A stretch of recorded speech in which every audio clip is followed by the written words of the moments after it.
How did giants like Goliath come to exist after the flood? Did they sneak onto Noah's Ark, or is there a deeper hidden truth in the Bible? Today we're unveiling the shocking revelation about how the Nephilim survived and came back into the world. Stay with us to discover Moses' answer. Welcome to today's video. We're diving into a topic that's puzzled many for centuries. How did the Nephilim, or giants, survive the flood and reappear? The truth is far more complex than most believe, and Moses gives us crucial insight into their survival. Let's explore the real reason behind it all. We'll uncover the mysterious survival of the Nephilim after the flood, exploring the role of genetics and how Moses' account sheds light on their return. We'll examine key biblical passages, the impact of sin, and the ongoing battle between good and evil through the lens of these ancient giants. 1. Introduction to the Nephilim and the flood. The Nephilim are one of the most mysterious and debated topics in the Bible. Genesis 6:4 tells us that the Nephilim were on the earth in those days, and also afterward, when the sons of God went to the daughters of humans and had children by them. They were the heroes of old, men of renown. The Nephilim, often described as giants, were the offspring of fallen angels and human women, beings of extraordinary power and size. Their presence on earth, according to many biblical scholars, was one of the main reasons for the flood. Why did God decide to send the flood, wiping out all living beings except for Noah and his family? The reason lies in the corruption caused by the Nephilim. Their existence was a direct violation of God's order, a perversion of his creation. The earth had become filled with violence, evil, and immorality, and the Nephilim's presence only magnified this wickedness. As Genesis 6:5 states, the Lord saw how great the wickedness of the human race had become on the earth, and that every inclination of the thoughts of the human heart was only evil all the time. The flood, then, was a necessary act of judgment to cleanse the earth of this rampant corruption. Noah, described as the only righteous man in his generation, was chosen by God to survive the flood with his family, and through him, humanity would have a second chance to restore order and purity on the earth. Yet despite this act of divine cleansing, the question remains: how did the Nephilim survive? Were they truly wiped out, or did they find a way to persist after the flood? Reflect on the gravity of this story. The Nephilim represent the consequences of sin and disobedience to God. As we look at our own lives, are there any areas where we've allowed corruption or sin to take root? Just as God cleansed the earth through the flood, he calls us to cleanse our hearts and lives, aligning them with his will. The survival of the Nephilim after the flood is a reminder that even after judgment, the effects of sin can linger, affecting future generations. 2. The mystery of the Nephilim post-flood. The Nephilim's survival after the flood has baffled scholars for centuries. Many people believe that some of the giants snuck onto Noah's Ark, hiding among the animals, or perhaps clung to the ark during the flood. However, the Bible is very clear in Genesis chapter 7:21-23. Every living thing that moved on the earth perished. Everything on dry land that had the breath of life in its nostrils died. This leaves us with one question: how did the Nephilim return? Some have speculated that fallen angels, sinning again after the flood, created a new generation of Nephilim similar to the first. However, Moses in his writings offers an entirely different explanation, one that may surprise you. In Numbers 13:33, the Israelite spies report seeing giants in the land of Canaan, saying, "We seemed like grasshoppers in our own eyes, and we looked the same to them." These giants were referred to as the descendants of Anak, and they were recognized as Nephilim. The question remains: how did these giants appear again if they were supposedly wiped out in the flood? Moses hints at a more profound truth, one that ties directly to the descendants of Noah. We learn in Genesis chapter 9:18-19 that Noah's sons, Shem, Ham, and Japheth, were the only survivors of the flood, and from them all nations were repopulated. Yet we also know that Ham's son, Canaan, became the father of several nations, including those in the land of Canaan, where giants were later found. This brings us to the startling possibility: the Nephilim survived through Ham's lineage. While Noah's bloodline was preserved in his sons, there may have been something more at play within Ham's family. Could it be that the Nephilim's genetic traits, perhaps a form of gigantism, were passed down through Canaan's descendants, despite the flood's cleansing? Reflecting on this idea, we understand that God's judgment on the Nephilim was severe, yet the lingering effects of sin can still manifest in future generations. In our own lives, we may face the consequences of past choices, whether from our own actions or the patterns we inherit. It reminds us of the importance of breaking generational cycles of sin and aligning our hearts with God's will. The reemergence of the Nephilim serves as a warning. Sin, once allowed to take root, can continue to affect future generations. It challenges us to consider the legacy we are leaving and how we can break the chains of past mistakes by turning our hearts toward God's grace. 3. The genealogy of Noah's family and Ham's lineage. After the flood, Noah and his family were the only survivors, and they were entrusted with repopulating the earth. Genesis 9:18-19 tells us, "The sons of Noah who came out of the ark were Shem, Ham, and Japheth. From them came the people who were scattered over the earth." This verse is crucial in understanding how the world repopulated after the flood. Noah's sons, Shem, Ham, and Japheth, were the ancestors of all the nations that would follow. However, there's something deeper that we need to understand about one of these sons, Ham. In Genesis 9:21-25, after the flood, Noah became drunk, and Ham saw his father's nakedness, which led to a curse placed not directly on Ham, but on Ham's son, Canaan. The curse was clear.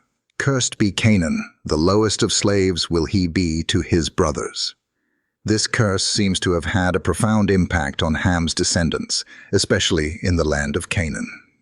The significance here is that, despite Noah's righteous bloodline, Ham's lineage, particularly through his son Canaan, became the birthplace of some of the most corrupt and immoral nations, including those that would later inhabit the Promised Land. It's from this line that we also see the re-emergence of giants, particularly the descendants of Anak, who were said to be Nephilim. Now, let's think about why this is important. Genesis 9:18-19 emphasizes that all people came from Noah's 3 sons.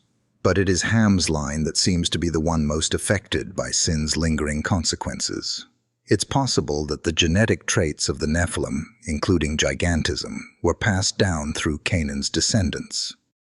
As the generations progressed, these traits might have become dormant, only to reappear when the right combination of genes surfaced, much like a recessive gene in modern genetics. This serves as a powerful reminder that our actions and the choices we make don't only affect us, they ripple through our descendants. Ham's descendants, cursed by Noah, became a direct part of the giant problem the Israelites would face when they entered the Promised Land. God knew that the influence of sin would persist, and so he instructed the Israelites to remove the Canaanites, including the giants, to purify the land and protect the holiness of Israel. As we reflect on this, we see how our own legacy, our family's actions, our choices, can impact future generations. We are reminded that just as Noah's righteousness set a foundation for salvation, we too have the responsibility to live in a way that honors God, both for our sake and for the generations that follow us. 4. The role of genetic traits in Nephilim survival. Now, let's delve into an important aspect of the Nephilim's survival, the role of genetic traits. In understanding the survival of these giants, we must consider how certain traits like gigantism might have been passed down through generations. Just as some physical traits in humans like eye color or height are genetically inherited, so too could the traits of the Nephilim. When we look at Genesis 10:6, we read, "The sons of Ham were Cush, Egypt, Put, and Canaan." Among these names, Canaan's descendants are significant. Over time, the descendants of Canaan, including the giants of Anak, emerged. This suggests that these traits, though dormant for a period, reappeared. How could this happen? Think of genetic traits like a recessive gene. In genetics, a recessive trait can remain hidden for several generations until 2 carriers of that gene come together. When they have children, the recessive trait might manifest. This is how gigantism, a characteristic seen in the Nephilim, could have resurfaced. Though the giants didn't appear immediately after the flood, it's possible that some of Noah's descendants carried this recessive trait, perhaps through Ham's line, allowing it to re-emerge as the generations continued. This theory helps explain how giants, like Goliath, could appear long after the flood. It wasn't that giants snuck onto the ark, as some myths suggest, but that the genetic makeup that led to gigantism was already present in Noah's lineage. The fact that Noah's family was pure in faith didn't necessarily mean their genetics were unaffected by the corruption in the world before the flood. This understanding also sheds light on the persistence of sin and its consequences. Even after the flood, the corruption in human hearts didn't vanish. Just as genetic traits can pass through generations, so can the consequences of sin. Unaddressed sin has the potential to re-emerge, even when we think it's been wiped out. The survival of the Nephilim traits through Canaan's lineage is a stark reminder that sin's impact is often generational, and its effects can resurface unless actively dealt with. For us today, this serves as a spiritual lesson. Just as traits can be passed down genetically, the consequences of sin can affect generations. We are called to break free from the cycle of sin in our lives and pass down a legacy of righteousness and purity. By choosing to live according to God's will, we can prevent the cycles of disobedience that plague not only ourselves, but those who come after us. 5. The Canaanites and their corruption. Now, let's turn our attention to the descendants of Canaan and the role they played in the survival of the Nephilim. After the flood, the world began to repopulate through Noah's 3 sons, Shem, Ham, and Japheth.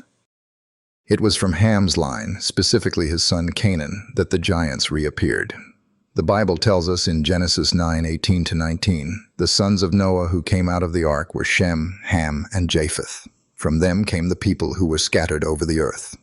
So everyone on earth today is descended from these 3 men. However, what's crucial here is that Ham's son, Canaan, is singled out for a specific curse. In Genesis 9:25, Noah says, "Cursed be Canaan, the lowest of slaves will he be to his brothers." This curse on Canaan would shape the destiny of his descendants, and it's in their story that we find the re-emergence of the Nephilim. The descendants of Canaan became the people of the land of Canaan, which is where giants like Goliath would later appear. The Canaanites were known for their immorality and wicked practices, which were deeply tied to idolatry, child sacrifice, and other abominations. God knew that the Canaanites' corruption could easily lead his people into sin, so he commanded the Israelites to completely destroy the Canaanite nations when they entered the Promised Land. In Deuteronomy 7:2-5, God instructs the Israelites, "When the Lord your God delivers them over to you and you defeat them, then you must completely destroy them." Why was this so critical? It wasn't just about defeating a people. It was about purging evil that had taken root through generations, much of it linked to the Nephilim's corruption. The presence of giants among the Canaanites was a reminder that sin, once introduced, could linger and grow. The giants were a physical manifestation of the spiritual battle that Israel had to face. This situation teaches us an important lesson about sin and its impact. God's command to destroy the Canaanites wasn't arbitrary. It was to protect the spiritual integrity of Israel, just as God calls us today to guard our hearts and minds against the corrupting influence of sin. The giants, who were once part of the Canaanite lineage, served as a symbol of the ongoing battle between good and evil. They represented the lingering consequences of the fall, the rebellion of the angels, and the corruption of humankind. Their presence in the Promised Land was a direct challenge to Israel's faithfulness to God. For us, this serves as a stark reminder that, just like the Canaanites, we too face the temptation of sin and compromise. The giants in our own lives, whether they are sinful habits, distractions, or challenges to our faith, must be confronted and overcome. God calls us to trust in his strength, just as he called Israel to trust in his power when facing the giants. As we face our own spiritual battles, let's remember that victory comes through obedience to God and relying on his power to cleanse us from sin. Etch 6. The Giants and the Israelites. As we continue, we now turn to the Nephilim's descendants and their ongoing role in the history of Israel. The giants did not simply vanish after the flood. Their presence continued to haunt Israel, and one of the most famous examples is the giant Goliath. Goliath, a member of the Philistine army, is perhaps the most well-known of the giants, standing as a literal and symbolic challenge to Israel's faith. In 1 Samuel 17:4-7, we learn about Goliath. A champion named Goliath, who was from Gath, came out of the Philistine camp. His height was 6 cubits and a span. He had a bronze helmet on his head and wore a coat of scale armor. His shield-bearer went ahead of him. This giant of a man was a physical manifestation of the spiritual challenge facing Israel. The Philistines, much like the Canaanites, were descended from Ham's lineage, and as such their armies and their giants were a reminder of the unrepentant evil that had survived after the flood. Goliath was more than just a physical opponent. He was a spiritual adversary, mocking Israel's God and calling the people to battle in a way that threatened their very faith. It's in this context that David enters the scene. David, the young shepherd boy, was chosen by God to be Israel's king, and in his battle with Goliath he not only defeated the giant physically, but also demonstrated how the people of God could defeat spiritual giants through faith. David's victory was not based on his physical strength, but on his trust in God. He proclaimed in 1 Samuel 17:45-47, "You come against me with sword and spear, but I come against you in the name of the Lord Almighty, the God of the armies of Israel."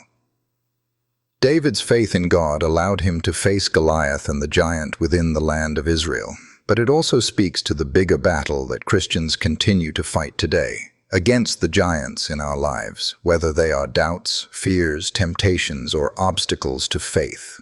The story of David and Goliath teaches us that no giant is too great for God to overcome. The giants in our own lives, whether they are challenges or spiritual struggles, can be defeated not by our own might, but through God's strength and guidance. We learn that when we trust in God's power, He equips us to face the giants, just as He did with David. David didn't rely on weapons or armor. He trusted in God's will and God's timing. Just as God's covenant with Israel was tested through Goliath, our faith is tested through the giants we encounter. But just as David prevailed with God's help, we too can overcome the giants in our lives by trusting in God's promises and knowing that He is with us, no matter how great the challenge. In this scene, we are reminded that the giants from the days of Noah's flood are still present today, not as physical beings, but in the form of the trials and obstacles that stand between us and our relationship with God.